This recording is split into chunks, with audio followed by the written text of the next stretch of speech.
to be a champion? Or what do you want to accomplish? Why are you training? And they will, if a guy will get up and he will say, well, I want to train because I think that if I get muscular and I feel like I'm getting the kind of definition, then I maybe can enter a bodybuilding competition. I said, sit down. I said, if you think this way, you're going to be a loser. You're never going to make it because there's no maybe. You got to get up and say, I want to be a champion. And I do whatever it takes. The amount of hours it takes, the posing, the this, the that, the visualization, looking at training footage, looking at motivational books, reading this, reading, whatever it takes, I would do. That's the answer I want to hear from you. You can detect right away those that are going to be shaky and that will fall behind and they will not go all the way, and those that are very hungry. And that hunger you have to develop because you have to create a goal for yourself, whatever that may be, a short-term goal and a long-term goal. And you got to go after that. And if you do not see it, and if you do not believe it, who else will? The body is very important, but the mind is more important than the body. We have to visualize what that body ought to look like in order to make it win, because that's what creates then the will that you need to go to the gym every day, the will that makes you go into the 4 steps, the will that makes you go beyond when you do 500-pound reps in the squats and you can't do another rep, your body is shaking. It's the will that makes you go one more time down and struggle up one more time. And so it's all of this, so the mental aspect that motivates you and that makes the difference between you being in the gym full of joy and looking forward to doing that extra rep and looking forward to doing those extra 100 reps in the sit-ups and working past the pain barriers. That all is the mind. That's not the body. So this is why I think the body is very important, but the mind is more important. The body is not used to maybe the 9th, 10th, 11th, 12th rep in a certain way. So that makes the body grow then, going through this pain barrier, experiencing pain in your muscles and aching, and just then go on and go on and go on. And this last 2 or 3 or 4 repetitions, that's what makes actually the muscle then grow. And that divides then one from a champion and one from not being a champion. If you can go through this pain barrier, you make it to be a champion. If you can't go through, forget it. And that's what most people lack, is having the guts to go in and just say, I go through and I don't care what happens. You know, it aches, and if I fall down, I have no fear of fainting in the gym, because I know it could happen. But now you know what giving it your all is. And you will not succeed in business or any endeavor in life until that fight you just went through is applied to the same endeavor. It's too fucking hard of a world out there. And Billy, if you're trying to lose weight for the girls on the beach like you just said, buddy, you don't have enough fight. You're gonna drown right there. It's never gonna be successful. Think of that, guys. You guys are saying you're doing everything right, and you're giving it your all. Come on. Come on. Your all is a lot more than you know. You got more inside of you to give. Stop selling yourself. Sit right here. I'd hold you up and say to your mother, this kid's gonna be the best kid in the world. This kid's gonna be somebody better than anybody ever knew. And you grew up good and wonderful. It was great just watching every day was like a privilege. And the time come for you to be your own man and take on the world, and you did.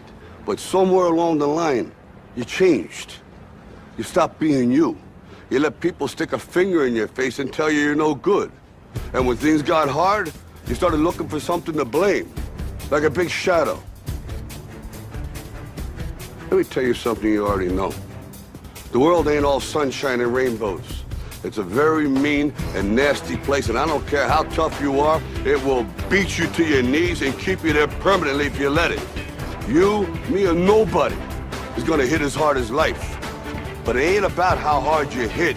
It's about how hard you can get hit and keep moving forward. How much you can take and keep moving forward.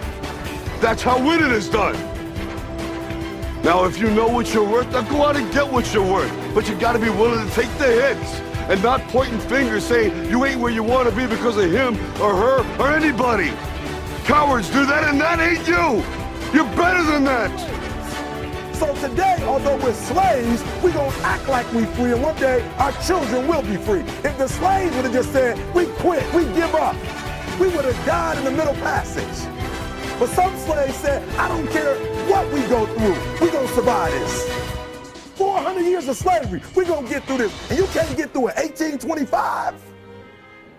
You can't get through a writing class, and you got tutor after tutor, resource after resource. The problem is, you ain't never felt no pain before. You're soft. It's a soft generation. You quit on everything. Our people did not quit. Harriet Tubman not only made it, she went back and got some more. She said, you know what, I made it, but I'm going to walk all, listen to me, not ride the bus. I'm going to walk all the way back down to the South to get some more. And you quitting on 1825? Get back up. Everybody knows to get back up, because if I start walking, I'm not going to get anywhere. But I tell you, there are some times in life where you fall down and you feel like you don't have the strength to get back up. Do you think you have hope? Because I tell you, I'm down here, face down, and I have no arms, no legs. It should be impossible for me to get back up, but it's not. You see, I will try 100 times to get up, and if I fail 100 times, if I fail and I give up, do you think that I'm ever going to get up? No. But if I fail, I try again, and again, and again. But I just want you to know that it's not the end. It matters how you're going to finish. Are you going to finish strong? You will find that strength to get back up, like this. Listen to me, I'm telling you as I leave. I'm telling you as I leave, I was homeless for 2.5 years. And the problem with most of you never felt no pain before. Y'all spoiled. Y'all spoiled. Some of y'all spoiled. Bottom line, your parents have done everything for you. You never have to do nothing for yourself. You're spoiled. We're going to keep it real tonight. Some of you are spoiled brats. Every time you ever got in trouble, somebody in your house got you out of it. Every time you've done something you're not supposed to do, people say, Eric, your mother's a tyrant. You're right.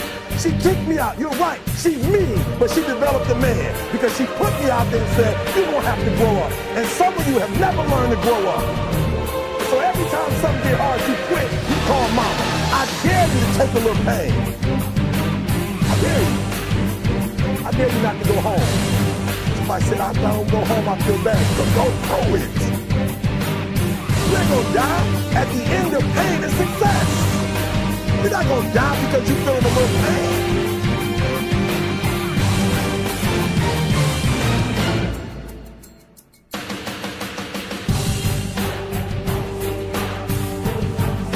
It comes down to they're going to win or lose, meaning they're going to live or die on the mission. The pilot's like, give them the whole fucking 9 yards.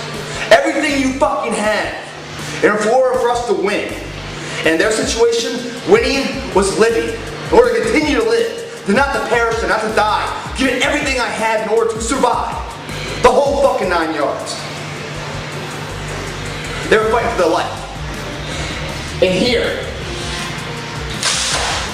And he rests for about 2 seconds. And he, boom, boom, boom. Did you see that? He'd already won a Super Bowl. He said, I think I'm going to take a rest. And he rests for how long? 1 second. Most of you won't be successful because when you're studying and you get tired, you quit. And I'm here to tell you today, if you got somebody came to my office the other day crying. I said, look, don't cry to give up. Cry to keep going. Don't cry to quit. You already in pain. You already hurt. Get a reward from it. Don't go to sleep until you succeed. Listen to me. I'm here to tell you today that you can come here, you can jump up, you can do flips, you can be excited when we give away money. But listen to me, you'll never be successful until I don't have to give you a dime to do what you do. I was gonna rip his heart out. I'm the best ever. I'm the most brutal and vicious and most ruthless champion there's ever been. There's no one can stop me. Lynx is the conqueror. No, I'm Alexander. He's no Alexander. I'm the best ever. There's never been anybody ruthless. I'm Sonny Liston. I'm Jack Dempsey. There's no one like me. I'm from Nairclaw. There's no one that can match me. My style is impetuous. My defense is impregnable. And I'm just ferocious. I want your heart. I want to eat his children. Praise be to Allah. Listen to me. Pain is temporary. It may last for a minute, or an hour, or a day, or even a year. But eventually, it will subside. And something else will take its place. If I quit, however, it will last forever.